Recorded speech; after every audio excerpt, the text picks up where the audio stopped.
Hi, this is the voice, Michael Chavello. You're listening to the Premium Oddscast, hosted by leading MMA odds maker Nick Kalikas, fight scientist and author of Fightnomics Reed Kuhn, and MMA journalist Brian Hemminger. The absolute best UFC betting info, picks, statistics, and analysis from the most respected authority in mixed martial arts betting, MMAOddsBreaker.com.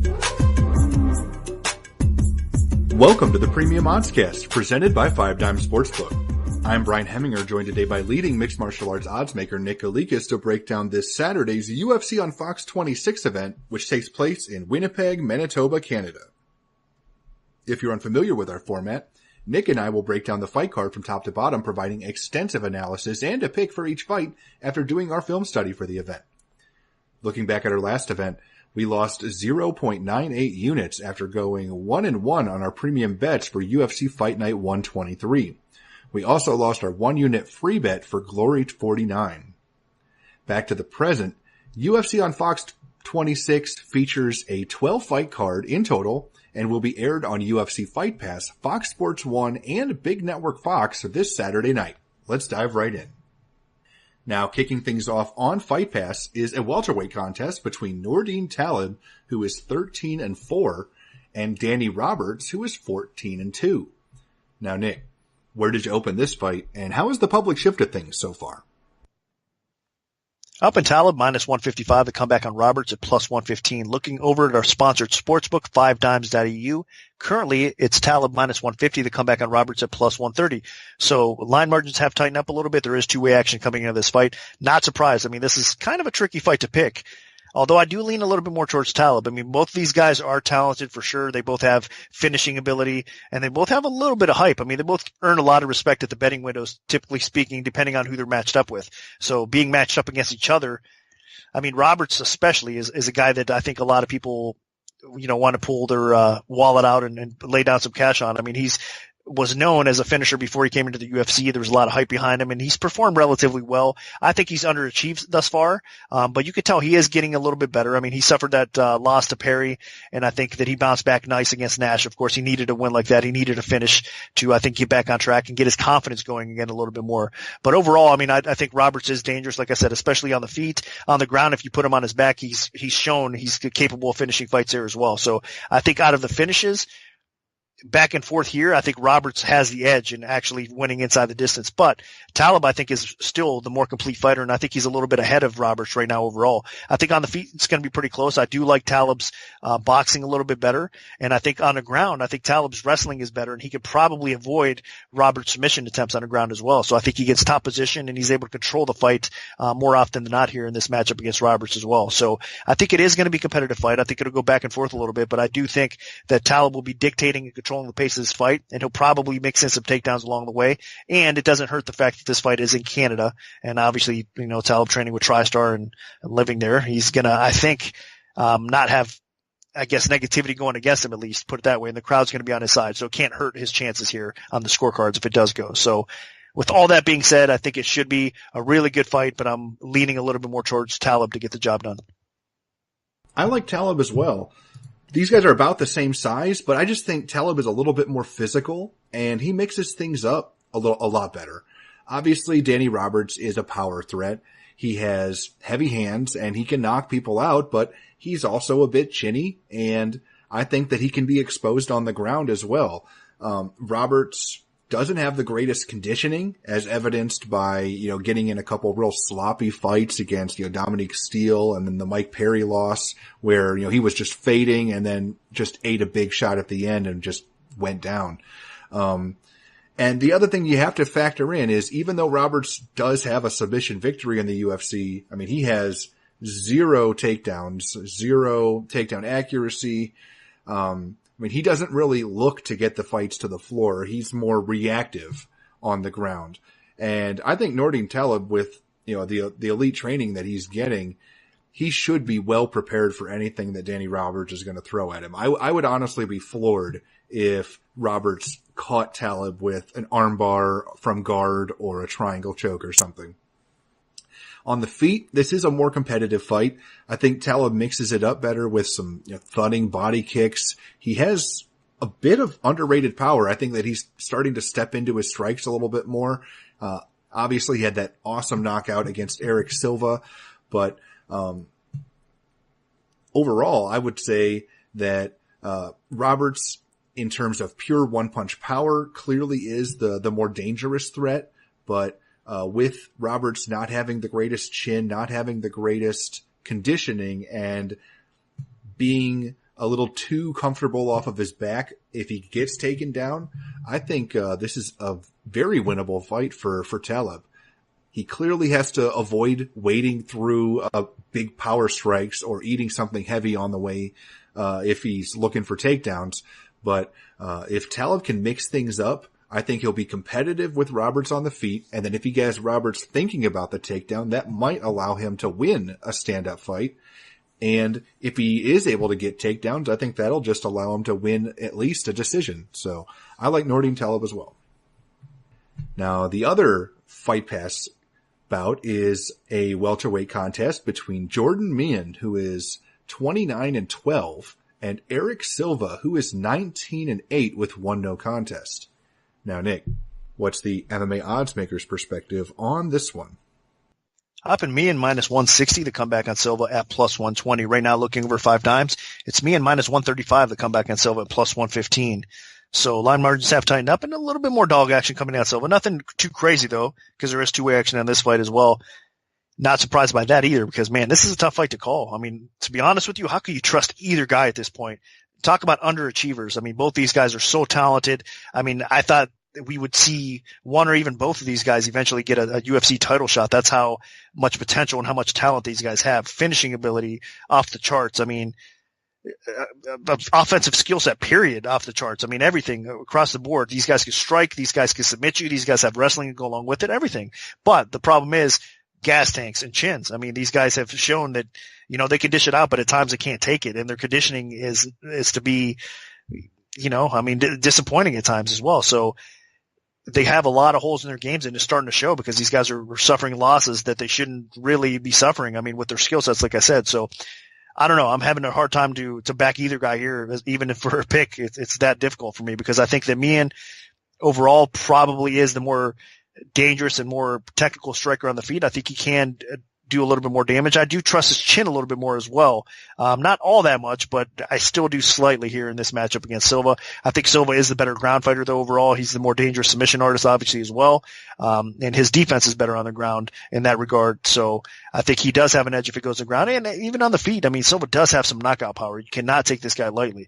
So it's really who I think gasses a little bit more. I mean, is going to probably lose the fight because they're going to get caught by that first strike, or that's, you know, like I said, submission. I don't think Meehan submits Silva, but, you know, it could be the other way around if Silva does get Meehan in some trouble and it's a kind of a grueling fight, and we might see Meehan give into a submission here as well. So I don't know. I mean, this is, like I said, I've been bouncing back and forth on this fight as well. I'm going to lean a little bit more towards Meehan. It is, again, in Canada. I don't think it's going to hit the scorecards, but it won't hurt if it does, again, because he is the hometown guy, and he's obviously a very popular fighter in Canada as well. But I just think more so than anything, Meehan has shown at least that he can go 3 rounds, even if it's a lackluster performance, I guess more consistently than Silva has. So I trust Meehan's gas tank just a little bit more, and I think he is going to be the more dangerous fighter on the feet, which it probably stays upright for the most part as well. So with all that being said, not confident, but I got to lean Meehan a little bit. This is a battle of 2 of the least consistent fighters in the UFC. I mean, it is so tough to rely on either of these guys, Jordan Meehan or Eric Silva, to pick up a win when you think that they should get a win. I mean, they have so much talent. I mean, Jordan Meehan was one of the more devastating and exciting strikers to come out of Canada. I mean, everybody was putting this guy on a huge hype train. And then, you know, all of a sudden people realized that if he couldn't put people away quickly, he slowed down horribly. And then he also had some issues fighting off of his back, and he started to get exposed. He retired, and then he came back, and in his next 2 fights in the UFC, he's lost decisions where he hasn't really looked like himself. I mean, he hasn't really looked dangerous at all, even in the first round of those fights. So it's really tough to think that this is the fight where Jordan Meehan turns it around. But if anything, if he lands a big shot, Eric Silva can definitely be knocked out. I mean, Silva's been knocked out several times inside the octagon. I mean, this is a guy that had a big hype train as well, training with Anderson Silva and Lyoto Machida and all those guys. He entered the UFC and was just destroying people, but, he would make mistakes and he would lose decisions, and then he started getting knocked out, and then, he had that awful moment against Nordine Taleb where he, faked, like a fist bump and tried to punch him in the face, and then Taleb ended up knocking him out. I mean, it just made him look like an idiot. But I would say since the Taleb loss, Eric Silva has looked a lot better. I mean, he looked awesome against Lewin Chagas. I mean, his striking was better. His ground game was better. And Chagas is a guy that actually is pretty talented on the ground. And his conditioning was huge in that fight. I mean, he ended up getting a 3rd round stoppage. That's crazy for me to think Eric Silva getting a 3rd round stoppage on anybody. And I thought he was looking pretty good against Yancy Medeiros until he got caught and knocked out. So, the one thing that I think is going good here in this fight for Eric Silva is the fact that Silva is a strong starter. And while Meehan is a strong starter too, I don't know if I see Meehan getting a late stoppage against Silva. I see Meehan slowing down more than Silva. And I think Silva does have an edge if this fight goes to the floor, and he can get takedowns. I mean, he's not a huge wrestler, but, he has picked up takedowns, in fights. And I think that if he really wants to, he can get this fight to the floor, and that would be a huge advantage for him. So, Silva does have a pretty good ground game. So there's a possibility that he goes there. So I think, Silva has the edge in conditioning, in, ability at this moment in terms of well-roundedness, and on the ground.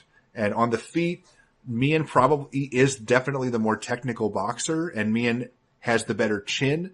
But as long as Silva can avoid that knockout shot, I think that he wins. So my pick is going to be Eric Silva. Now, kicking things off on the Fox Sports 1 prelims, we have Alessio De Chirico, who is 10-1, taking on Alawel Bengbose, who is 6-3. Now, Nick, where did you open this fight, and how has the public shifted things so far? Up in De Chirico, -135. The comeback on Bengbose at -105. Right now, looking over 5 dimes, De Chirico is -120. The comeback on Bengbose is at even money.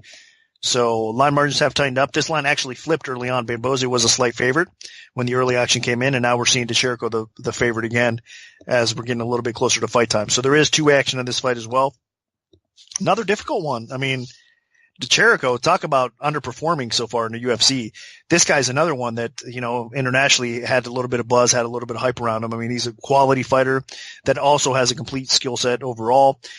Decent striking, decent fight IQ, decent wrestling, decent ground game. So, I mean, you really can't ask for more, right? He just has to kind of get tested and kind of climb that ladder a little bit. But unfortunately for him, he got caught in Spice Lee's trap there on the ground. I mean, he got submitted. Eric Spicey's one of those guys that you tangle with him on the ground too much. It doesn't surprise you who he submits. It's that kind of offensive submission game. So, but I was a little bit surprised because I was expecting better from De Chirico. I was expecting better IQ. And unfortunately, he got caught up in that trap. And then, of course, he lost to Velekovic, which I have Velekovic in high regards. I think he's a very solid, underrated fighter. Obviously, I mean, if you guys have been following the podcast, you know that, but that was up a weight class. So, I mean, Velekovic is better suited at 170 pounds. And of course, this is a middleweight. So his only quality win is against McClellan. And that was even a competitive fight. So De Chirico has underperformed thus far. And Bengbose is another guy that I wouldn't say he's underperformed because honestly, I think he's opened up some eyes. I mean, he came in right away in his UFC debut and knocked out Safarian. And after that, a lot of people, I mean, we had him a favorite over Ferreira after that fight because we thought, man, this guy's legit because his striking alone is definitely something to keep an eye out for because the guy is a little bit unorthodox because of the variety and the angles that the guy throws with his technique. But man, he has great kicking ability. He's got tremendous power with those kicks. He's got good speed. He's got decent accuracy. And again, he comes in with awkward angles with his punches as well. So the guy definitely has some KO power in the feet. And if he's able to keep it upright and his takedown defense is actually solid and it's actually improving, but that still is a flaw. So if he gets in there with a solid wrestler and it goes past the first round, he's in some trouble because, these guys are going to be getting takedowns on him and they're going to, be utilizing against his weakness, which is obviously the ground as well. They're going to take advantage of that. So DeChirico is another one of these guys. I think that if he weathers the early storm here against Bambosi, I think he's going to probably take over in round 2, round 3 and either get a finish or he'll cruise to I don't want to say comfortable decision, but should get a 29-28 type of decision here if it goes that far. Again, I have difficulty believing that it will go that far because I think these guys are dangerous, especially Bambosi. He could finish the fight early on in this, in this contest. Or if he starts gassing, I think there is a good chance DeChirico, like I said, finishes him off as well. So another competitive fight, another fight that, I could see either guy finishing, but I'm going to have to go with the more complete fighter here in DeChirico. I think that he can survive that early storm, and I think he's just better suited to win his fight overall if he does. So, it's hard not to pick against the better fighter here. So I'm going to go his way. DeChirico's the pick. This is a tough one to call for me because DeChirico has looked pretty awful so far in his UFC run, and Bambosi, at least he is what we think he is. DeChirico so far has had 3 fights. The first one he lost his debut to Velikovic when Velikovic was fighting at middleweight as a welterweight. Then he barely squeaked by a split decision against Gareth McClellan, one of the probably worst fighters in the UFC middleweight division. And then he quickly got submitted by Eric Spicely. So, 3 fights, 3 poor performances, the one win against one of the worst fighters. Bambosi, on the other hand, this is a guy that is looking to knock your head off. I would say in the first 2 or 3 minutes of any fight, he's one of the more dangerous guys in the division. He's light on his feet. He's explosive, dynamic, very powerful. After that, it's a big problem. Bambosi does not have a ground game. He doesn't have conditioning. He looks like he's fighting in quicksand after 3 minutes. Even in the first round, he slows down drastically. He's not bouncing around. He just gets flat-footed. So basically, if you pick Bambosi in this fight, you're picking that he's going to knock DeChirico out in the first round. And honestly, it's possible. DeChirico is not that great of a striker. I haven't been that impressed with him. And I think Bambosi could connect on him. Clearly, Bambosi is flawed. We all know this. But in a couple of his performances, he's really cracked some people. I thought, the Daniel Sarafian fight, that's a guy that people were hyping up on Tough Brazil, and Bambosi just slaughtered him. And he had Cesar Ferreira in big trouble multiple times and somehow survived on the ground against Ferreira. I think more Ferreira was just trying to keep that fight, his head close to Bambosi's chest just to avoid any damage. And then obviously the Paulo Costa fight, Bambosi, he started strong in that fight and then Costa just was too much for him and, just turned the tide a second that Bambosi started to slow down. So this time around, does Bambosi have a chance to take out his opponent? And I think he does. I'm not a big believer in DeChirico. I don't think he's that good. His striking has looked unimpressive, like being competitive on the feet with guys that are not good strikers so far. And I think if there's any chance for Bambosi to win, it's going to be by knockout, and I think that he could do it. So I'm going to side with Bambosi here. I think that in the first couple minutes of this fight, he's going to be really dangerous, and if DeChirico's not careful, he's going to eat something heavy and he's going to go down. So my pick's going to be Bambosi. Now dropping down to the lightweight division, we have John McDessie, who's 14-6, taking on Abel Trujillo, who is 15-6 with 1 no contest. Now, Nick, What's the MMA odds maker's perspective on this one? I opened Trujillo minus 165 to come back on Makdessi at plus 125. And right now over 5 times it's Trujillo minus 190 to come back on Makdessi plus 165. So line margins have tightened up, and there is more action coming to Trujillo's way. This was a difficult line to set as well. I mean, obviously Makdessi's been out for a while. I mean, he's been out since that, devastating KO loss to Veneta. And we have to see where he is right now, honestly, in his career, because, mentally, we're not sure that could have a devastating effect, especially if you're a striker and you get caught by something like that as well. And that was obviously the second knockout loss that he had devastating like that. Cerrone was the other one as of late, and then he's had some time off in between. So, that's the thing with Makdessi. I think he's a very, very, very good fighter. I think especially in his striking aspect of his game. Obviously, that's where he excels at. He is one of the better strikers, the cleaner strikers, the more skilled strikers in the lightweight weight class. Unfortunately for him, he's a little small. He's definitely on the shorter end of things at times, but it hasn't really hindered him all that much because he's used to fighting taller opponents. But if he's fighting guys that have also some skill on the feet that are tall, that's sometimes I think that presents him a little bit of problems. Trujillo's going to be more his size, so I think the striking matchup here should be a little bit more catering towards what he wants to see here and that type of situation there. But also Makdessi, obviously he has a little bit of weakness when it comes to his ground game, but his takedown defense in most cases is good enough to keep the fight upright, and then he could strike with his opponents. Now here against Trujillo, if he's able to do that, he's going to probably have a little bit of success, but he also has to watch out for Trujillo's punching power. Trujillo's a very powerful guy. We all know that. He's just a beast when he comes at you. He's got tremendous knockout power and knockout ability in every limb. He can hit you with either hand and knock you out. Kick will knock you out. He's just a beast, man. He can slam you. Ground and pound is vicious as well. He's got decent wrestling, and he's starting to show off a little bit of a sub game offensively that, really opening my eyes a little bit as we go here. It's been pretty, I wasn't expecting basically Trujillo to pull off, some of the things he has of late. Honestly, with going back to even the Sims fight that wasn't that long ago, Tony Sims, that submission was slick, and I wasn't expecting that, to come out of Trujillo like that. So he's developing his skill set.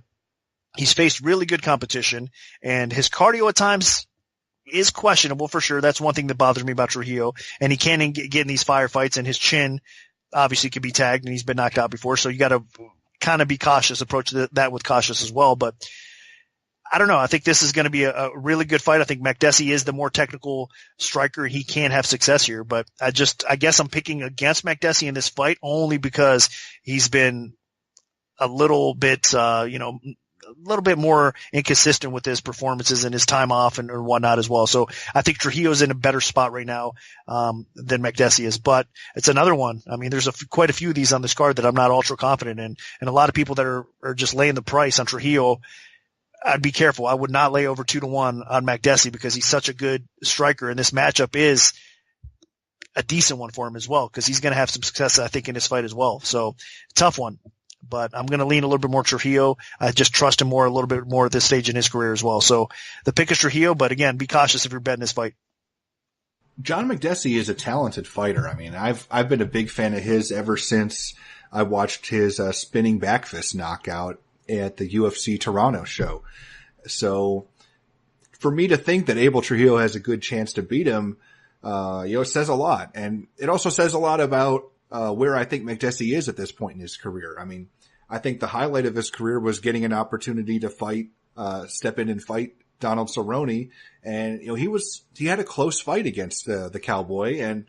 But he just took a lot of punishment, and eventually his jaw broke and he just couldn't hang with him. Since then, I don't think he's looked that great. Clearly the Veneta knockout was a wild, crazy thing, a spinning kick. But it was surprising because that's kind of what Makdessi's known for is, coming from that Taekwondo background, all the crazy spinning attacks and, a wide variety of kicks. That's kind of where he made his name, but, he hasn't been as effective with those, and he hasn't, been as willing to engage with those type of strikes. He's been more of a competent kickboxer in, recent fights. Against Trujillo, I think Makdessi really has to stick with his techniques. Trujillo clearly is not as technical of a striker as Makdessi, but he makes up for that with aggression and power. And I mean, this is a guy that had a fight of the year candidate against Jamie Varner, a guy that knocked down Tony Ferguson when he fought him, before eventually, fading and getting submitted. So we gotta give him a little bit of respect. Trujillo clearly could just steamroll Makdessi if he just charges forward through his guard, catches him kind of off guard and takes him out. That being said, if Makdessi is able to utilize distance well, I mean, he could make Trujillo look silly on the feet. But one thing Makdessi does that could be frustrating is he fights off of his back foot so much that it looks like he's just retreating constantly, even though, you look at some of the fights where he lost decisions and he landed 30 more strikes than his opponents over the course of 3 rounds. He still ends up losing. It's because he likes to circle on the outside. He likes to back away and get on his bicycle at times. And judges aren't huge fans of that. So if Trujillo is the aggressor and moving forward, even if Makdessi is outstriking him, I could see Makdessi lose a decision. And then the other thing clearly is if Trujillo can get this fight to the floor. Makdessi is not a takedown threat. Basically, all he cares about is keeping fights upright so he can go back to striking. And if Trujillo can get him on the ground, I think that he clearly could get something going. I mean, his fight against Tony Sims, he looked really good on the canvas, clearly improved with not just his takedowns, but his submission game. So if Trujillo can get all facets of his game going and be aggressive, look for takedowns, and if he can actually put Makdessi on his back and keep him there, I think there's a good chance that he does win this fight. But, and the other thing you have to factor in is that Makdessi hasn't fought in a year. He is getting older. He started to take damage. Maybe Trujillo can just take him out. Most people haven't been able to do that, but, Trujillo does have a lot of power. So I'm going to side with Trujillo. I'm not crazy confident about this because I think Makdessi could make him look silly on the feet, but, I'm a believer in Trujillo, and I think he's been a little bit more active, and that aggression could pay off. Now dropping all the way down to the flyweight division, we have Tim Elliott, who is 15-8-1, taking on UFC newcomer Petro Menga, who is 13-0. Now, Nick, where did you open this fight, and how has the public shifted things so far? I opened Elliott minus 275, the comeback on Menga at plus 195. Now at 5 times, it's currently Elliott minus 260, the comeback on Menga is plus 220. And I am surprised. I'm surprised it didn't get crazy here with this fight. Wasn't sure how people were going to approach this fight. So it looks like most people are taking their time and kind of using caution with it. And I agree with it. I mean, it's a tough situation because you have Elliott, which is one of the better flyweights in the UFC. And we've known that for a while. I mean, he even won the Ultimate Fighter show, recently as well, his second chance and got that title shot against DJ, and he actually performed really, really well. He gained a lot of people's respect in that performance against the man, Demetrius Johnson himself. So Elliott is definitely top of the food chain when it comes to the flyweights. Anywhere in the world, he is that good. He's elite. And stepping in on short notice and facing a guy like that I was talking about with Elliott, even if he's coming off of a surprising quick submission loss to win, with Elliott, he's coming off of, a loss that you wouldn't expect or whatever. So, he's going to be hungry for a win. This is a tough fight. This is a very tough fight, but Menga's game. I mean, I was actually really impressed with what I saw, in looking up Menga and kind of just getting a good feel for what he's made of. And he's a legit prospect. I mean, talk about a well-rounded skill set. This guy is dangerous on the feet. He's got clean technical striking ability. He's got KO power to go along with it. I mean, there's not much to not like about the guy. I mean, he's dangerous on the ground. I mean, he scrambles really well everything about him, but there is a weakness to his game. He can be put on his back and he can be controlled. And the other thing that I did find is a couple fights that I saw. I mean, the guy looked like he could be a title contender right away, immediately in the UFC. And then other fights that I saw of him, he looked a little bit different. He looked, I don't know, he looked like he lacked a little bit of energy or he was just off that day, but it was a couple fights that I've seen like that. So I think that based on the footage, we've seen a little bit of inconsistent performances from him. So I'm wondering who's going to show up here against Elliott, honestly, in this fight, because if we see the good version of Menga that I saw and the guy that brings it and the guy has that, the supercharged energy that is just really aggressive and goes for the kill, he's going to give Elliott all he can handle. But if it's the Menga that kind of lays back a little bit more and just kind of settles for being put on his back and control a little bit, then obviously he's going to lose. So this is another difficult one. I mean, even with Menga making his debut against a savvy vet like Elliott, like I'm saying. So I think what's going to happen here is Elliott's going to do enough to get the decision win over Menga. I don't think he's going to finish him despite it being short notice. I think Menga's going to come in here. I think he might gas as the fight goes, but I think he's good enough to avoid getting finished by Elliott. So I think Elliott's going to squeak by and probably earn a competitive but decent decision win over Menga. And then Menga's going to get another shot here at 125, and he's going to open up some eyes because I think the guy will win his share of fights in the UFC, especially the flyweight division, and he'll go on a little run. So I hope we see the improvement in Menga's game because I'm telling you, this guy is definitely somebody to keep an eye out. And I think he can really, if he keeps on developing like I think, he can make a run possibly and put himself in title contention or possibly get a rematch one day down the road with a guy like Elliott and get a W over him. So we'll see where Menga goes in his career. But right now for this fight, it's hard not to pick Elliott. So I'm going to go that way. Yeah, this is one of those trap fights potentially. You know, Tim Elliott was supposed to take on Justin Scoggins in a fight that he was probably really amped up for. And then all of a sudden Scoggins drops out in the last minute. And this new guy gets brought in who's never fought in the UFC, but is a pretty legit prospect. If Elliott takes him lightly, he could definitely lose this fight. You know, Petro Menga is a guy with a solid striking background. I mean, he has kickboxing training, and he has a very good ground game. So this is a guy that could stand with Elliott, and he could hang on the ground with Elliott, although I do think Elliott is the better wrestler. So, one thing you do have to take into consideration is Elliott in his last fight against Ben Wen. Granted, that is it was a big shock for everybody, but, Wen just immediately wrapped him up in a submission and choked him out. I mean, that was a shocker. Because, I mean, Tim Elliott had gone 5 rounds with Demetrius Johnson. And nobody had really been able to do anything like that against him. I mean, other than Joseph Benavidez, who had him in a really nasty choke. But, I was blown away. So it's possible that somebody with a really talented ground game like Menga could pull this off. It's just all about if Elliott presents opportunities for Menga. Because I think on the feet, Menga will probably be competitive. I mean, he honestly could win in the stand-up portion of the fight. I mean, Elliott is a very awkward striker. He throws a lot of strikes unorthodox from unique angles, and he has a lot of confidence in his own ability to get back to his feet, so he leaves himself off balance. I mean, it's very difficult to prepare for. So the main reason that I'm going to end up siding with Elliott here is the fact that Menga's only taking this fight on a little over a week's notice. I think that he's a really good talent and he's going to win fights in the UFC, and he could win this one. But I just think with such short notice, it's very tough to make your UFC debut in a foreign country in Canada and take on somebody who is good enough to fight for the belt. So I think Elliott gets the win here, but again, I would not be shocked if Petro Menga ends up becoming a guy to watch in the flyweight division down the road. But my pick is Elliott.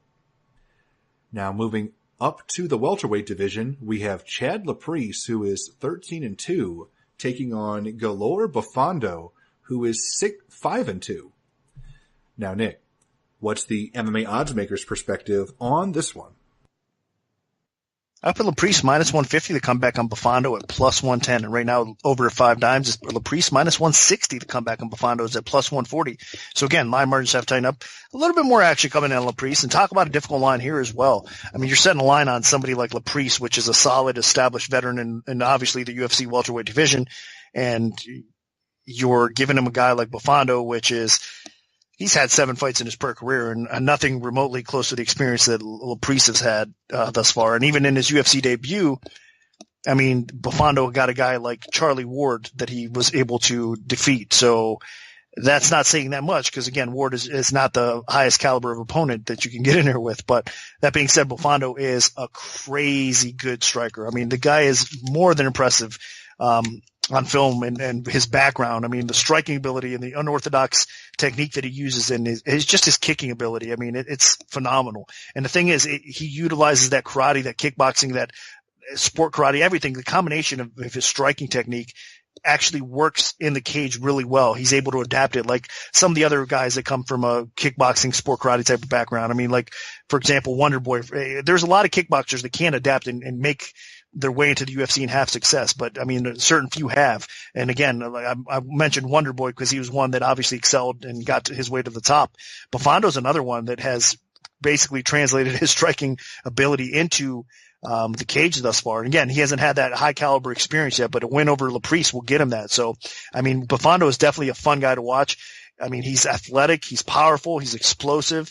And the thing that he lacks is really that real-time experience against solid competition. Again, that's what he's going to get here against Laprise. Laprise is a great striker in his own right, a veteran. I mean, he's faced good competition, and he's got a well-rounded skill set. For being more well-known as a striker, I mean, we know that Laprise can actually take the fight to the ground when he needs to in most cases as well.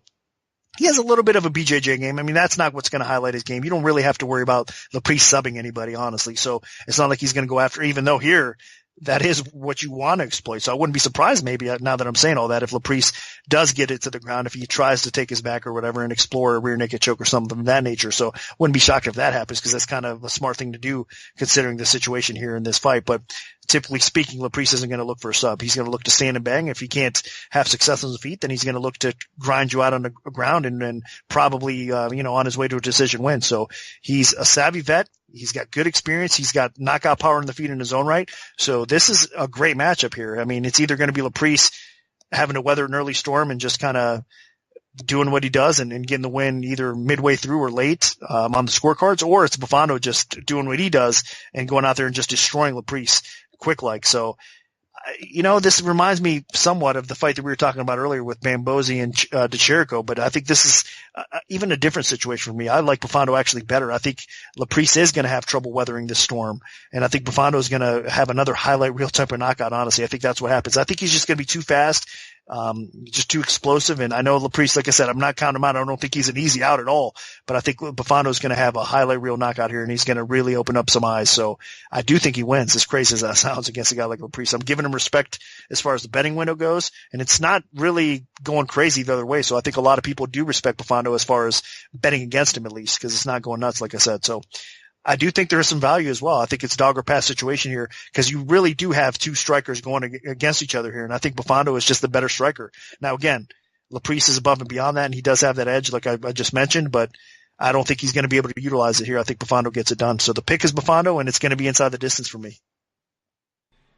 This is a crazy fight to really break down. I mean, Bufondo has such unique and potentially devastating striking ability. I mean, the guy can just throw kicks from just about anywhere, and if he connects with them, I mean, his opponent is going lights out. Chad Laprise is a very solid, well-rounded mixed martial artist. Doesn't really have any major weaknesses to his game. I mean, one of his few losses was just getting caught during a stand-up exchange against Trinaldo. And then since then, he's moved up to the welterweight division. I thought he looked rock solid in his welterweight debut. He's a guy that, I don't see him being a major player in the division, but he's a guy that I think could be just a solid guy that can stick around for a long time in the UFC welterweight division. I thought he looked really good against Camozzi in his last fight. I thought he looked great against Thibault Gouti before that, picking up a quick first-round knockout. So Laprise has solid technical boxing. He can push a good pace. He has okay wrestling. So I think he can mix things up a little bit. I mean, he's not even close. I mean, in terms of striking styles, I mean, these fighters couldn't be more different. I mean, Bufondo wants space. He wants to just throw the craziest, goofiest stuff that you'll ever see, and he's good enough that he can land it. Laprise wants more to fight in the phone booth a little bit, boxing range, and connect with punches. So if Laprise can get inside, he could make something happen. If Laprise can make Buffando work, he could make something happen. If he can drag this fight into the later rounds, I think it's good for Laprise. It's just all about not eating some devastating power shot in the first round. It's similar to Bengbose, his fight against Ichiriko, but I think both guys are way more technical. Buffando is a much more technical striker than Bengbose, and Laprise is a much more well-rounded, capable fighter than Ichiriko. So I think this fight will be extremely entertaining. But if Laprise wants to win, he probably has to make it less entertaining. I mean, he needs to close the distance, muddy it up a little bit, maybe enter the clinch, take this fight to the ground. I mean, there's just way better opportunities for Laprise. I haven't seen how Buffando looks off of his back, really. He's got 2 losses, but they were disqualification losses. It wasn't like somebody just figured him out.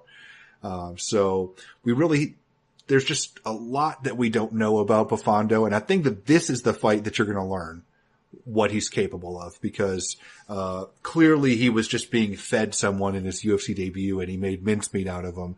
So Chad Laprise is a much stiffer test, and I don't know if Buffando can pass it, so I'm going to side with Laprise.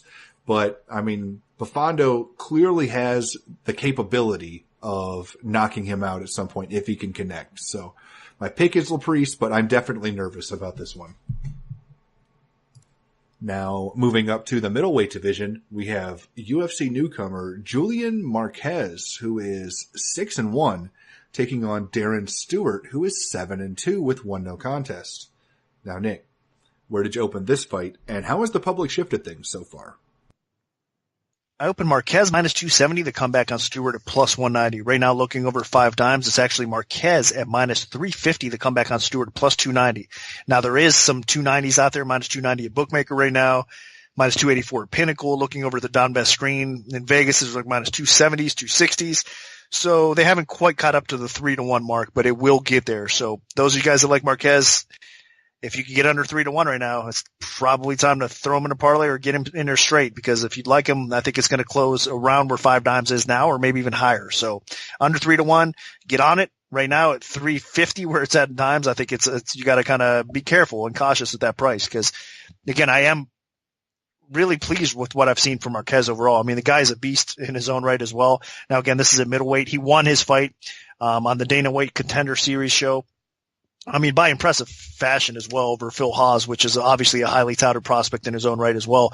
So, but before that, man, I mean, Marquez, if you study some film on him, I mean, even, in the smaller organizations, he fought for LFA. He was impressive in LFA and Combate Americas. He was impressive there as well. He beat Matt Hamill in that fight. Even the fight that he lost against Chris Harris, in Bellator. I mean, that was a very close competitive fight, and Harris is actually a very underrated fighter, and he's gotten better since that fight. So you see the progress in Marquez's game, and you see where he's developed. And then, I mean, it came out, and it really, he got the showcase knockout on the Dana White Contender Series. And the guy, it's not a fluke. I mean, the guy is that good. I mean, I think he's powerful. He's great on the feet. He can take you down as well. He's got a good ground game going with it, everything. I mean, the guy is just a very complete fighter and a tough out. He's got a great chin. He's got good conditioning. So he's a very nice addition to the middleweight division. And I think they're giving him a winnable fight here against Stewart. Now, again, you can't really count Stewart out because he's an explosive fighter in his own right. Of course, I mean, he's not the easiest guy to take down, but again, that's the way you beat Stewart as well, is getting him to the ground and kind of grinding him out. On the feet, he is a little bit more inactive that you want to see as well. Stewart needs to get a little bit busier, needs to be a little bit more aggressive.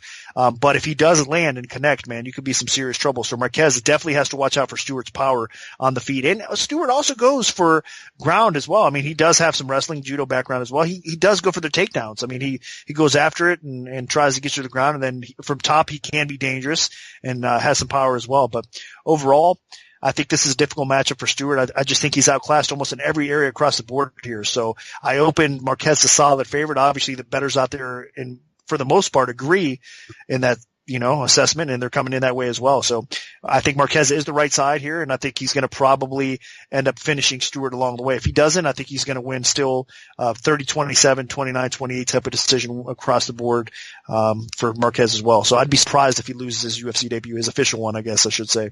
So Marquez is my pick. I've been very impressed by Julian Marquez. I thought that he was a decent prospect, and then what he did against Phil Hawes in his fight on Dana White's Tuesday Night Contender Series was incredibly impressive. I mean, that was a guy in Hawes that was being trained at Greg Jackson's gym. He had elite training partners, great coaching, and had a bit of hype behind him. And Marquez just took him down. He got top position. He outstruck him. He wore him down. And then eventually, as they were both getting back to their feet from the floor, he landed a brutal head kick and just knocked him completely out. I mean, it was a fantastic performance. I mean, I think Marquez, you know, he's well-rounded. He's the real deal. This is a guy with power in his hands. He can mix things up both with his hands and his feet. He can get TKOs with top position on the ground, and he does have a little bit of a submission game. It's not, I wouldn't say it's an elite ground game, but it's good enough. And he's finished every one of his fights so far, which is pretty impressive. Now, Darren Stewart, I would definitely say he's been a disappointment so far. I mean, he debuted at light heavyweight. He hasn't looked the best, had some pretty poor performances, in my opinion, overall at light heavyweight, ended up losing that rematch to Barroso, which prompted him to decide to drop down to the middleweight division, and then immediately loses to UFC newcomer Carl Roberson, a guy with basically a striking background, and Roberson got a takedown and tapped him out in the first round, which I thought was shocking. So, I mean, if Roberson can do it, I think Marquez definitely can do it. I mean, I think Marquez is more experienced on the ground. Marquez can get takedowns. Stewart is a good athlete. He has some power, but he's just a fatally flawed fighter. He can get taken down. He can be outworked. I think conditioning is a bit of an issue with him as well. So I just think Julian Marquez, as Nick mentioned, is better than him everywhere. He has an awesome nickname, the Cuban Missile Crisis. So I'll definitely be rooting for him here against Stewart. I think Marquez can get the job done, and I'm going to pick him to win. Now moving on to the main event of the preliminary card in the light heavyweight division, we have Jared Cannonier, who is 10-2, taking on Jan Blachowicz, who is 20-7. Now, Nick, what's the MMA oddsmakers' perspective on this one? Up in Cannonier, minus 215, the comeback on Blachowicz at plus 165 right now over 5 dimes. Cannonier minus 185, plus 160 on Blachowicz. So the line margins have tightened up a little bit, and there is two-way action coming into this fight. Early on, it was a little bit more towards Cannonier, and now we're seeing a little bit more action towards Blachowicz as well. So another interesting fight. I mean, from top to bottom, this card, as I say, is a pretty stacked card, honestly. We complain a lot about some of the weaker cards that the UFC's throwing together as of late, but they're starting to put some good cards together. And I mean, we've seen them, periodically from time to time. And this is one of the better ones of the year from top to bottom, as I said, with all the competitive matchups that we're talking about, intriguing fights and challenging to cap as well. And this is another one. I think Cannonier, in my opinion, has the edge here in a lot of ways. I mean, Blachowicz obviously is a tough out. He gets a little bit, too much disrespect at times. I mean, he's a very solid out. I know and against top tier competition, Blachowicz has not been able to overcome it against basically guys that can put him on his back and out wrestle him. I mean, Corey Anderson, Gustafsson, Cummins. I mean, guys like that have been able to control him a little bit, get the takedowns and beat him. I mean, on the feet, Blachowicz is all right. He's got some, I shouldn't just say all right. I mean, he's got some finishing ability. He's obviously a heavy hitter, and when he wants to be aggressive, he can be very effective with the striking at times as well. So he's no slouch on the ground as well. He's got some underrated wrestling, but again, that is his problem as well. I mean, against better wrestlers, he gets put on his back and controlled a little bit. So, he's a very solid, talented fighter and a very tough out at light heavyweight for sure. But Cannonier has been more than impressive in my opinion. I think the guy continues to get better and better. He get more confidence as well as he goes.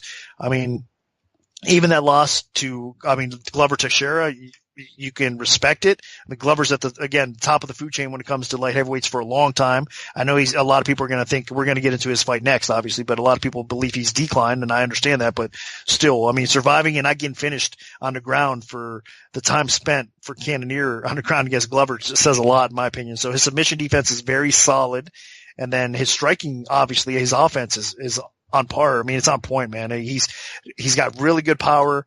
He's got some speed. He's got some accuracy. He's got that killer instinct as well. So Cannonier is a handful. And on top of it, offensively, he doesn't have bad wrestling. I mean, he's able to get some takedowns. And Blachowicz, like I said, at times he does get taken down and put on his back as well. So I wouldn't be surprised if we see both of these guys getting top position at one point or another throughout that fight.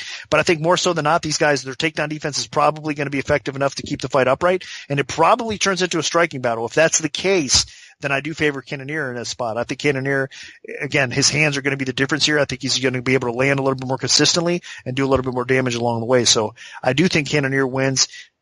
Probably Blachowicz is a very tough guy to finish, probably on the scorecards. But again, with the explosiveness that he possesses with the power in his hands, I wouldn't be surprised who Cannonier knocks out in the light heavyweight division though either. So my pick is Cannonier to win and get a very, very impressive win over a solid vet, respected vet in Blachowicz here. I'm a big fan of Cannonier. I mean, he's an exciting fighter. He has power. He's got a great gas tank, and he can just go in fights. I mean, his performance against Ian Cutelaba is one of my favorites recently. So I really do think this guy has a lot of potential, but I mean, he is clearly still raw. He got thrown into the fire against Glover Teixeira, and Teixeira just took him down for 3 straight rounds and beat him up and won an easy decision. Now, I'm not saying that Jan Blachowicz can easily do that because his wrestling and ground game isn't nearly the level of Teixeira's, but Cannonier does not really have great ability to get back to his feet. I mean, he gets put down relatively easily. He's only got 30% takedown defense so far in his UFC career. I mean, at times he's just almost flops to his back way too easily. So I think that there is potential here for Blachowicz to use his wrestling, even though it's almost silly to think that he would use his wrestling because takedown defense has been an issue for him. As Nick mentioned, Cummins, Gustafsson, and Corey Anderson all took him down and beat him up on the ground. But that's not Cannonier's game. Cannonier's a guy that's a banger. He wants to stand. He wants to throw big bombs. Blachowicz I think Blachowicz can hold his own in that department. But I mean, if Blachowicz really wants to win this fight, he needs to drag Cannonier to the ground. That's where Cannonier can be exposed a little bit. There are definitely still parts of Cannonier's game that need refinement, and the ground game is definitely one of them. I think on the feet, Cannonier is very dangerous. He hits hard. He can push a high tempo. He has a very good striking rate, and he can keep it up for 3 straight rounds. Blachowicz, I think, can hang with him there, but I think he would eventually lose if this fight stays in the stand-up for 3 straight rounds. That's why I think Blachowicz should mix it up and go for takedowns. Now, Cannonier can get takedowns too, but again, like I said, I think his ground game is just too raw. I could see him being swept. I could see Blachowicz just quickly getting back to his feet. Why waste your energy? So I think this fight's going to be close. I think it'll be competitive. Cannonier hits hard, but Blachowicz has a great chin. He should be able to eat the shots that Cannonier throws. And Blachowicz does mix things up well. I think his body kicks can be effective. And he did pull off a submission in his last UFC fight. So it's possible that if Blachowicz can get this fight to the ground or find an opening, he might be able to make something happen. He's not known for his finishing ability, but I mean, he is capable. So I'm actually kind of leaning Blachowicz because I just think he's a little bit more well-rounded and refined as a fighter. I think Cannonier does have a higher ceiling, but I don't think he's there yet. So my pick is going to be Jan Blachowicz. Now moving on to the main card on Big Network Fox, we have Glover Teixeira in the light heavyweight division, who is 26-6, taking on Misha Cirkunov, who is 13-3. Now, Nick, Where did you open this fight? And how has the public shifted things so far? I opened Teixeira minus 155 to come back on Cirkunov at plus 115. Right now, Cirkunov minus 165. Teixeira is at plus 145. So line flipped completely.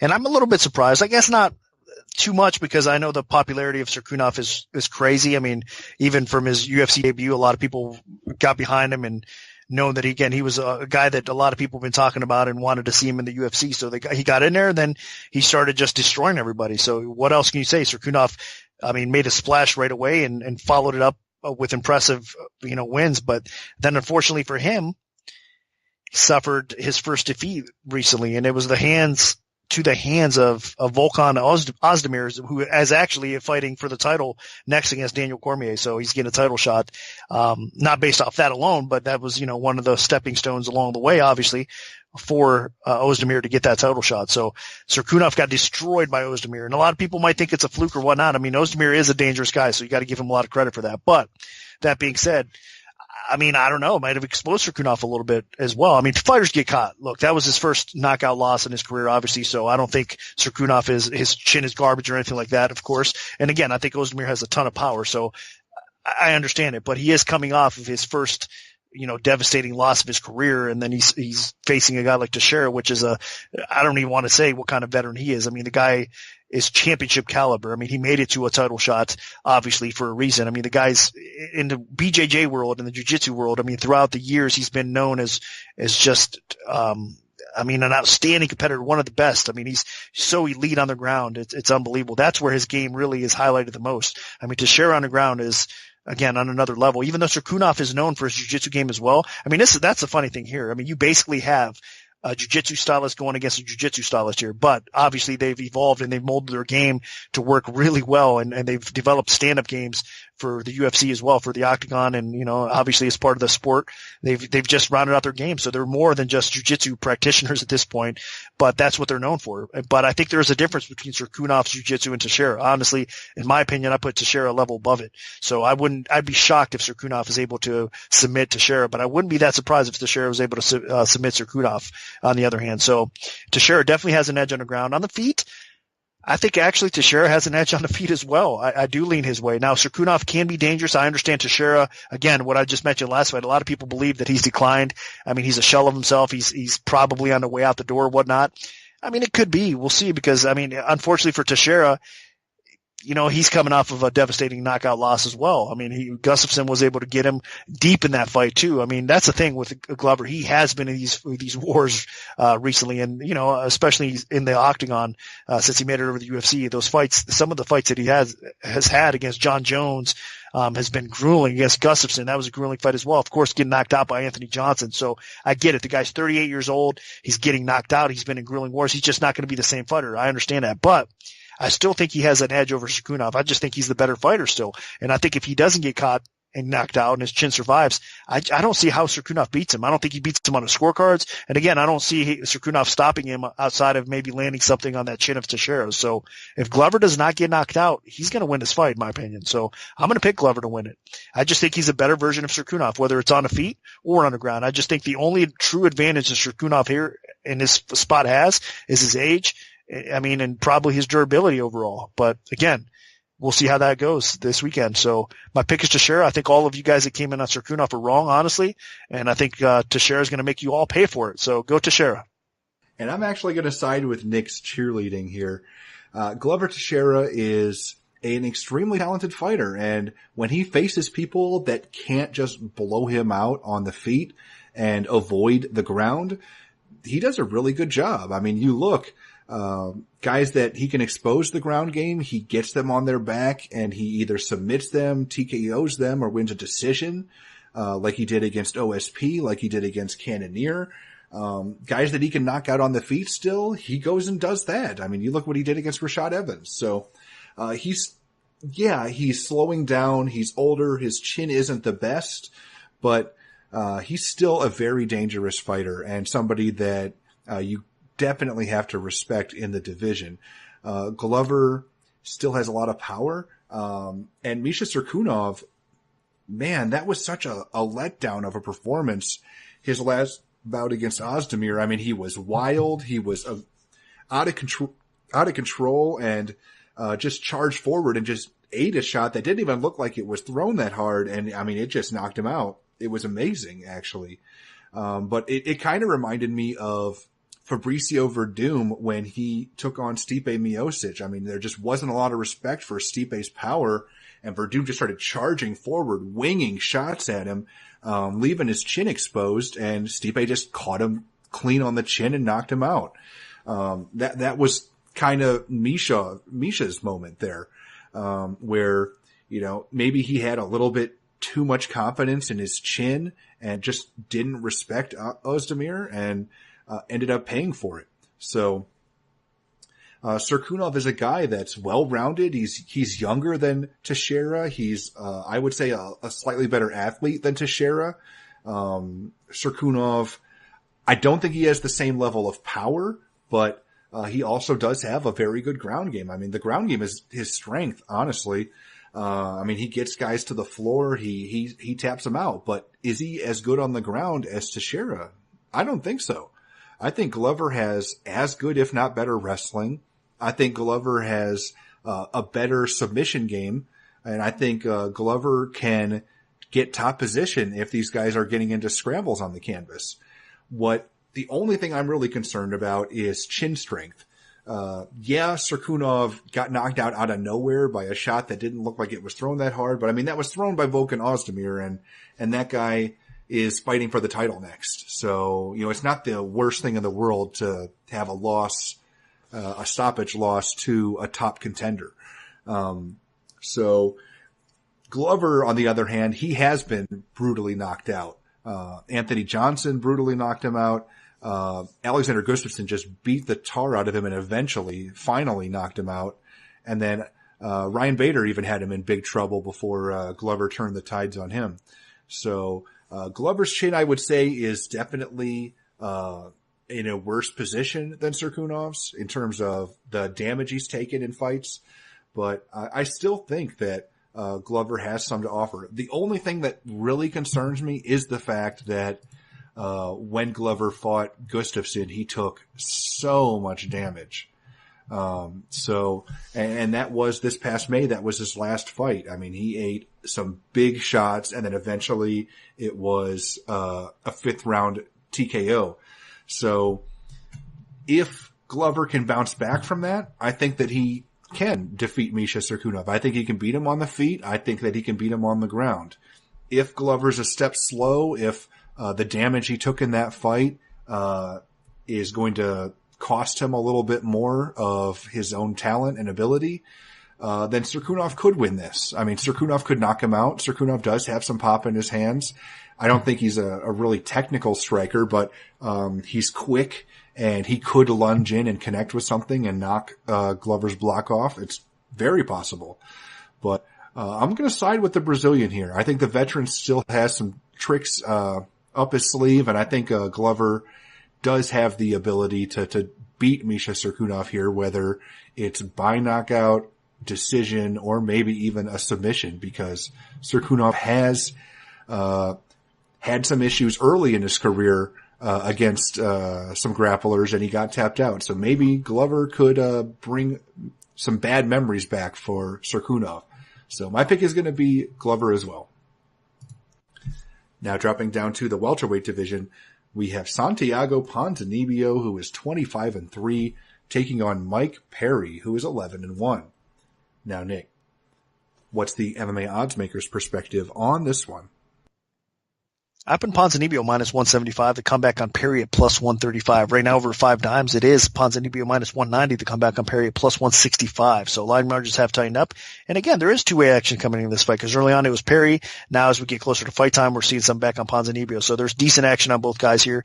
Not that surprised. I mean, I did figure that more people would probably go towards Perry. He seems to be the popular hyped fighter. I mean, with his attitude, with just everything about him, his demeanor and his knockout ability. I mean, let's make no mistake about it. Since Perry has stepped into the octagon, I mean, he's been nothing but impressive. I mean, you know, he destroyed Lim.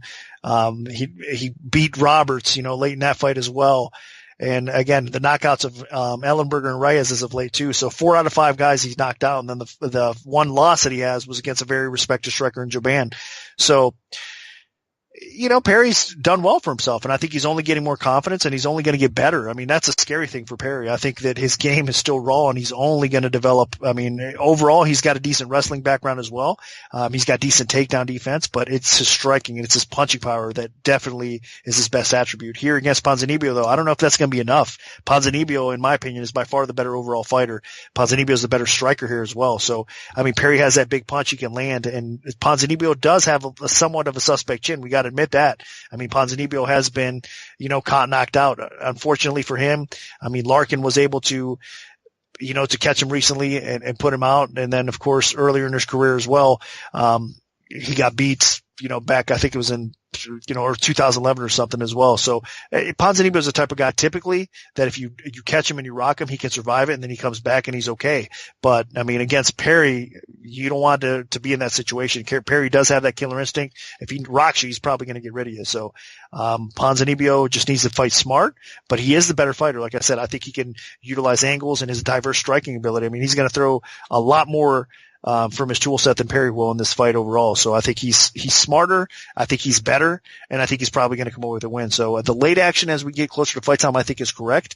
But again, as you get closer to 2-1 or over 2-1, it's a hard fight to bet. I mean, with the punching power that Perry does have, I mean, I don't even though I'm picking Ponzinibbio and I'm telling you guys he is the better fighter, I don't recommend really laying a bunch of chalk against a guy like Perry though either. Because like I said, I think he's the type of welterweight that honestly, no matter who you put in front of him, he can have a good day and knock him out. I mean, it's that simple. He's got that kind of punching power. So be careful if you're laying the chalk on Ponzinibbio, but he is a better fighter, and it's hard not to pick him here. If we do see a drastic drop in price, I mean, if Ponzinibbio dips down to like 150, 160, even 170 around that opener, because like I said, right now it's 190, then there is some value in Ponzinibbio. So it's that line game. You got to basically time it right. And if it's at a good price underneath 2-1, grab it. If it's over 2-1, I think you stay away from it kind of thing here. So the pick is Ponzinibbio, and I think he does come away with the win, and probably by stoppage is my pick. This fight should be extremely entertaining. I mean, both Santiago Ponzinibbio and Mike Perry have a high finish rate. They both push a high pace. They both have solid accuracy. I think this fight could go either way. I mean, Mike Perry has the power to change fights. And if he can connect with Ponzinibbio's chin, he could definitely put him out. But it goes the same way. Ponzinibbio has good power as well. And when he smells blood in the water, I mean, this guy is an absolute force in terms of swarming opponents. I mean, what he did to Gunnar Nelson was shocking. I mean, I thought that Nelson could get that fight to the floor and maybe make something happen. And Ponzinibbio just shut him down and just took him out. I mean, and Gunnar Nelson's a talented fighter.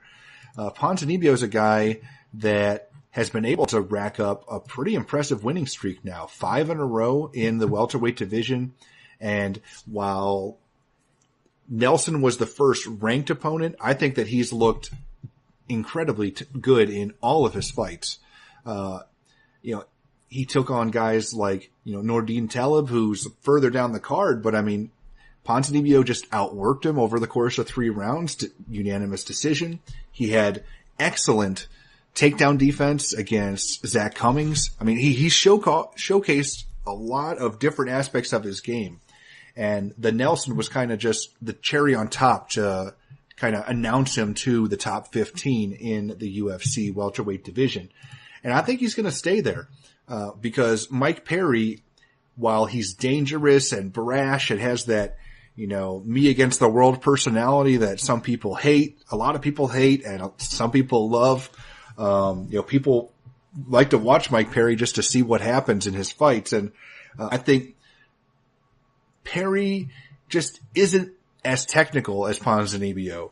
He got exposed in that fight against Alan Jouban, a fight that Jouban just utilized distance and range well and kept Perry at bay, avoided Perry's swarming attacks.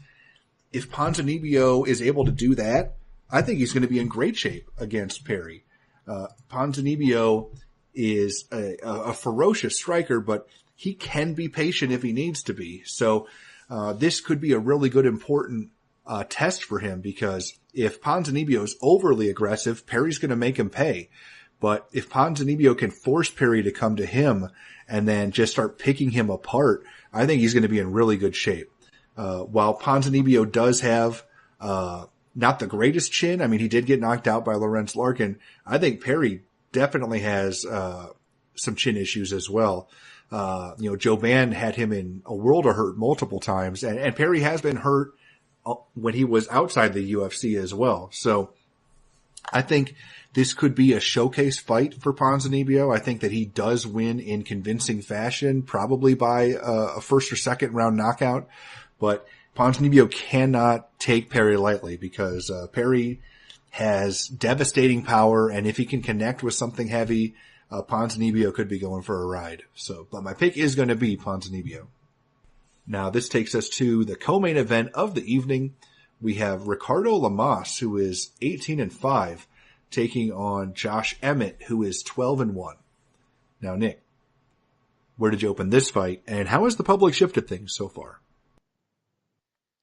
I opened Lamas minus 190, the comeback on Emmett at plus 150. That 190 didn't last too long. Right now, looking over 5 dimes, it's Lamas minus 275. The comeback on Emmett is at plus 235. So, wasn't sure how you guys would react out there with this betting line because honestly, I mean, I think Emmett is a fighter that you got to respect, especially since he dropped down 145 pounds with that frame, with that power, with that ability. I don't think he's an easy out for anybody at 145 pounds, to be honest with you, even though Lamas has looked outstanding, and that's probably not even giving him enough credit by saying that. I mean, the guy is a stud, and he's been for a long time. I mean, dating back to the WEC days, the guy, you could tell he's had a tremendous amount of skill and ability, and he's just, I mean, wow, that's all I can say about Lamas. I mean, even in his losses, I mean, he didn't get finished by Holloway. See, this is the thing with Lamas for me. He is a bit chinny at times. I mean, he's been knocked out 3 times in his career thus far, and you know what? It's unfortunate, but in the back of my head, I can't help but think that chin, I mean, that's a glaring issue that he has. But then he goes against a guy like Holloway, doesn't get knocked out. He goes against a guy like Jose Aldo. And Jose Aldo was a lot more in his prime back then than obviously these days here because it was a few years back now as well. And he doesn't get knocked out. So hard to say that he does have a suspect chin. I mean, you go against two of the champions right now. I mean, Jose Aldo was a former champ, one of the most devastating finishers in the featherweight division, in the history of the featherweight division, and he didn't get knocked out by him. And Holloway's the current champ that just went out there and destroyed Aldo, and he didn't get finished by him. So hard to gauge Lamas at times, but what is not hard to gauge with Lamas at times is his ability and his skill. I mean, the guy has awesome striking. He's got good wrestling to the point where he takes you down. His ground and pound is nasty. I mean, he's got brutal finishing ability. So I respect Lamas. I think he is a tremendous fighter. I think with a solid win here, he could get himself thrown right back in the featherweight title mix. And you know what? You cannot ever underestimate Lamas either, because he is what you do call a complete fighter with a ton of experience over quality competition, and he's been finishing fights. So much respect for Lamas. But I can't help to think that this is a tough fight, like I said from the beginning here. I think Emmett matches up actually pretty well with Lamas. I mean, size-wise, Lamas is going to have a little bit of height and reach on him, but not much. So they're going to be similar in that, in that sort of perspective there. And then as far as power on the feet, I think it's going to be close. Emmett brings a lot of power to 145 pounds. I mean, with that frame, with the ability, I mean, he's got some punching power for sure. So Lamas definitely has to respect that punching game. And then, of course, the wrestling should neutralize each other out a little bit. I think both these guys have enough game that they can put each other on their, on their backs and kind of grind out the fight a little bit there as well. So I do give a slight technical edge in all areas to Lamas. I think he is a little bit better than Emmett, but at the current price right now, minus 275 plus 235, I think you guys are all insane, honestly. I mean, in my opinion, I think that it's going to be a lot more competitive than that. And I think Emmett probably does enough to steal this fight and pulls out the decision, upset win here, or even finishes, Lamas along the way. So I'm going to go on a limb and pick the underdog, and I'm going to tell you guys all that Emmett's going to pull off a very impressive win, the biggest win of his career by far. And again, not trying to disrespect Lamas. I think that he's, accomplished a tremendous amount in the UFC thus far, and he's got a lot of wins ahead of him as well. I just think in this fight, it's too close to call for me. Obviously a lot of you guys out there disagree. I haven't really even, seen or heard or read anybody else picking Emmett, to be honest with you. So now I'll probably be on a little sailboat by myself here, but I do think it's close, and I think that Emmett has some value at the price, and I think Emmett's going to get the job done. So that's my pick. I'm going to stick with it. And I definitely have to disagree here. Ricardo Lamas is the number 3 fighter in the featherweight division for a reason. I mean, he's gone in there against some of the best in the world, and he's beat most of them. I mean, wins over Cub Swanson. He absolutely demolished Jason Knight in his last fight. So he earned an opportunity to fight Jose Aldo in the co-main event of this card, but Aldo ended up getting pulled to fight Holloway in a rematch because Frankie Edgar got hurt. So now in steps Josh Emmett. But, I mean, you have to give a lot of respect to Lamas. I mean, the performances he's been putting on in the cage have been just amazing. I mean, the victory over Dennis Bermudez, when Bermudez was on a huge win streak, Lamas just smacked him with the jab, dropped him, immediately tapped him out. He tore apart Diego Sanchez's legs when Diego was fighting at featherweight, which was probably an ill-advised decision. And then Charles Oliveira, he ends up tapping out Charles Oliveira, of all people. So that just shows what he's capable of. I mean, the guy can knock people out. He can submit them. He can win decisions. He's a very well-rounded, dangerous guy. And the only people he has lost to in the last 6 years have been Chad Mendes, Max Holloway, and Jose Aldo. I mean, basically the top three of the top guys in the featherweight division of the last 6 or 7 years. So, there's nothing wrong with that. I mean, Ricardo Lamas clearly is one of the elites in the division. Josh Emmett, not so fast. I think that Emmett is a dependable guy. He pushes a decent pace. He is well-rounded. I think on the feet he's capable. He has pretty good takedowns as well, as evidenced by his win over Holtzman. His problem is, I just haven't seen that tenacity out of him yet. Like Nick mentioned that, maybe Lamas has chin issues and Emmett could expose him, but Emmett's gone to decision in all 4 of his UFC fights so far, split decision in 2 of them, including his loss to Des Green, which prompted him to drop to the featherweight division. Now, I will give Emmett credit. I thought that he looked rock solid in that featherweight debut most recently this past October against Felipe Arantes, but that's Felipe Arantes. Yeah, he's going to look great. Arantes is a decent featherweight, but he's not Ricardo Lamas. Lamas is a technical striker. Lamas has solid overall wrestling, good submission game and grappling game, and a ton of power. So I just think that Emmett's biting off more than he can chew here, stepping in on short notice to take on Lamas. The only way I see Lamas losing is getting clipped by a shot, although I don't think Emmett's powerful enough to really take Lamas out. Or maybe Lamas just takes him lightly because Emmett's stepping in on short notice. I mean, going from fighting Jose Aldo to fighting Josh Emmett, it's got to be difficult to stay as hyped up as you were to be trying to avenge a title loss. So I can understand if Lamas maybe has a letdown performance, but I just think that he's better than Josh Emmett everywhere here. Lamas's leg kicks are going to be a huge weapon here. I think that he can really punish Emmett's legs from the outside. Lamas does throw decent kicks. I used to make fun of his kicks, saying that he just wastes energy throwing them because they're, wild attacks that don't really have that great technique, but he's clearly been working on them, and his kicks are a lot more dangerous these days. Lamas has good pinpoint striking that if Emmett leaves himself exposed on the feet at any moment, I think Lamas can crack him and hurt him. Emmett is durable, so I think what more often than not happens in this fight is Lamas just gets the better of Emmett in most areas of the fight and wins a decision, because I see Emmett being too tough to finish, but I think that he'll be gritty and this fight will be entertaining, and there might be some moments where both guys just bite down on the mouthpiece and go for it, kind of like what Lamas did at the end of his fight against Holloway. So this fight should be entertaining, but I think Ricardo Lamas is clearly the better fighter, and he will get the job done. So my pick is going to be Lamas. Now this brings us to the main event of the evening. In the welterweight division, we have a pair of former champions duking it out as former welterweight champion Robbie Lawler, who is 28-11 with 1 no contest, takes on former lightweight champion who has moved up a division, Rafael dos Anjos, who is 27-9. Now, Nick, what's the MMA oddsmaker's perspective on this one? I've been Lawler minus 160 to come back on Dos Anjos at plus 120. Right now over 5 dimes is Dos Anjos minus 115. Lawler's at minus 105. So line flipped. Now it has been out for a long time and there's been a ton of action coming in on this fight either way.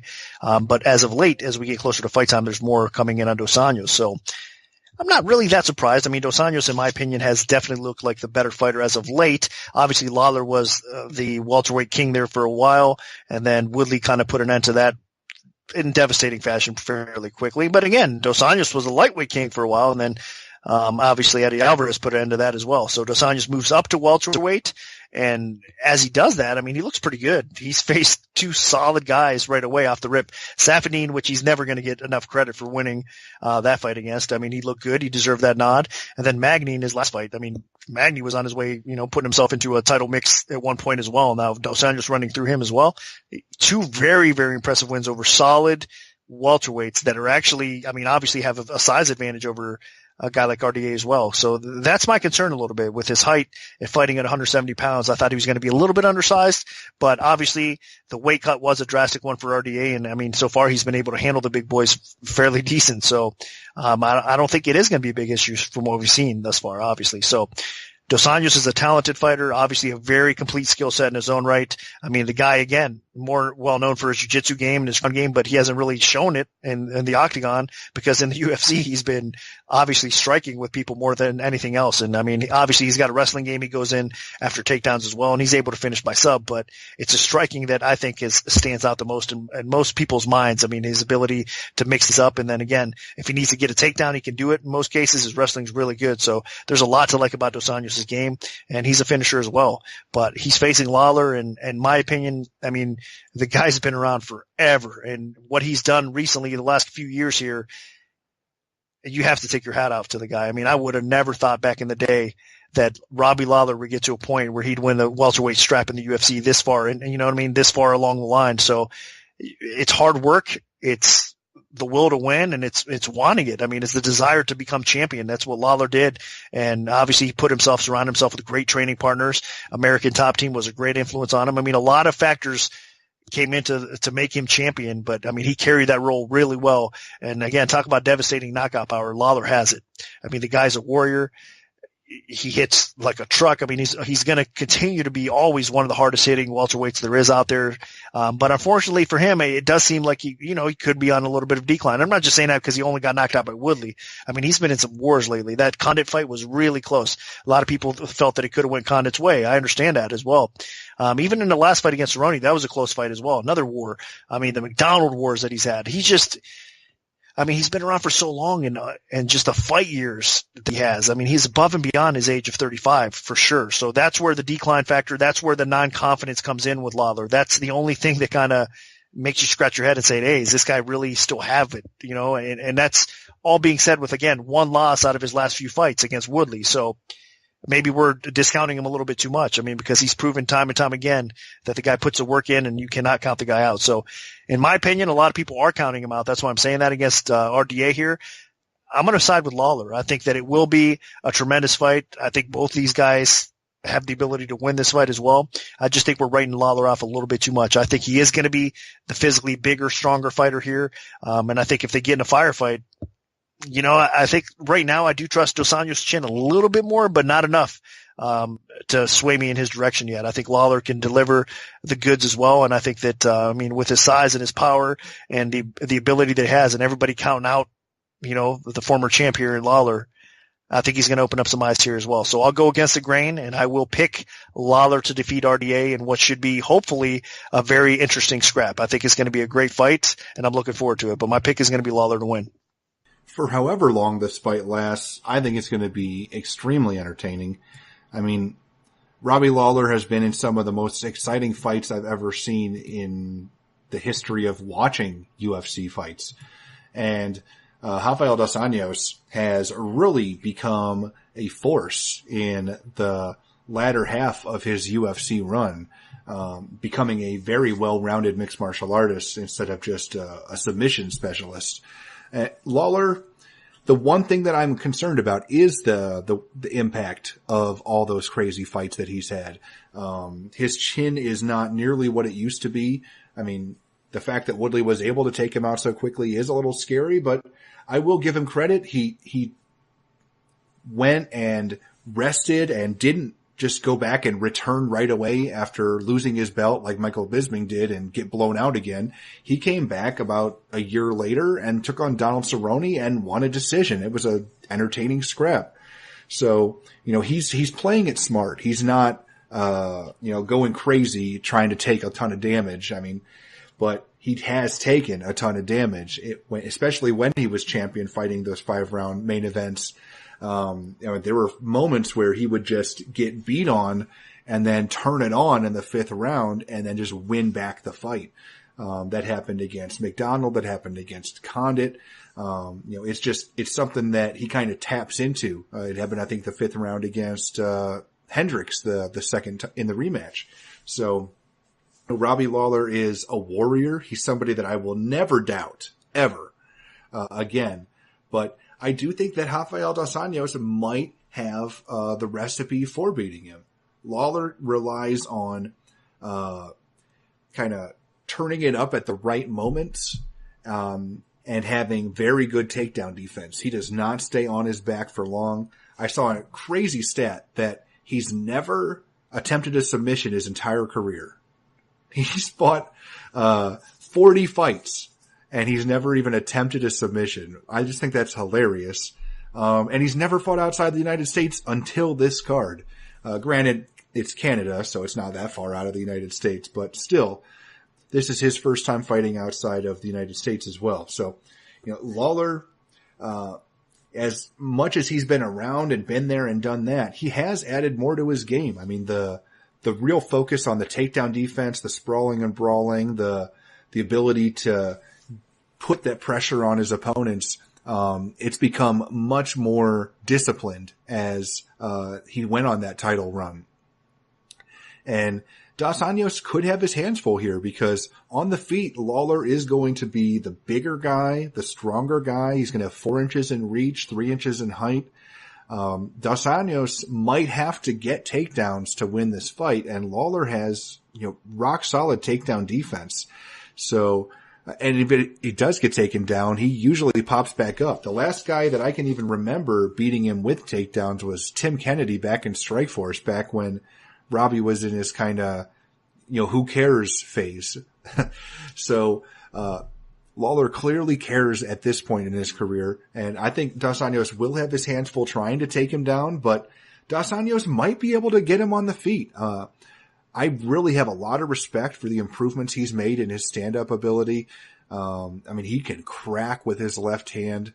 Being a southpaw could be an issue against Lawler. And Lawler's chin is something you definitely have to think about. Lawler looked great against Donald Cerrone, but, Rafael dos Anjos smoked Donald Cerrone twice. You won a dominant decision against him, and then he took him out quickly in the title rematch.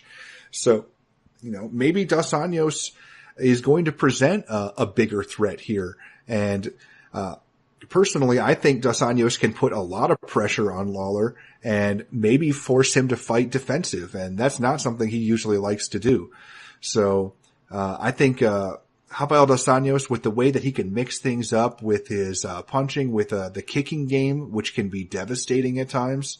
Lawler doesn't throw a lot of kicks. He doesn't really defend kicks. If you watched his fight against Marvin Manhoff, he likes to throw hands. So if Dos Anjos can mix things up, maybe he can get Lawler thinking about the striking and could sneak in some takedowns. Dos Anjos has an elite ground game, and he's showcased that in his last bout where, he just completely dominated Neil Magny. Now, I don't see him doing that to Lawler, but I can see him getting top position and maybe winning a round or two. In terms of conditioning, Dos Anjos, if he fights at the same level that he fought when he won the title from Anthony Pettis, this guy could go 5 rounds hard. Or he could fight like he fought against Tony Ferguson and just fade, start strong and then slow down and then just get taken over against. So there's two different versions of Dos Anjos that I'm a little concerned about here. But if the champion level Dos Anjos shows up, and I think that we could see that with him not having to make such a drastic weight cut to 155, cutting to 170 instead, I think Dos Anjos might be able to keep that high tempo, and I think that he could win a decision against Lawler. He might even be able to knock him out. So my pick is going to be Dos Anjos. I'm not insanely confident about it because I have so much respect for Robbie Lawler, but I'm going to side with the Brazilian here. So that'll do it for our full event breakdown for UFC on Fox 26. Now, our premium bets will be released Friday following the weigh-ins, so stay tuned for that if you're an MMA OddsBreaker premium member. If we have any free plays to give out, make sure to follow at MMAOB Premium on Twitter, because that's where we'll post them first. We can also notify you of our free bets via email alert if you prefer that method. Just send an email to picks@MMAOddsBreaker.com and we'll add you to our free bet mailing list. Special thanks to our sponsor, 5 Dime Sportsbook. Good luck, everyone, and hopefully the betting gods are on your side this weekend.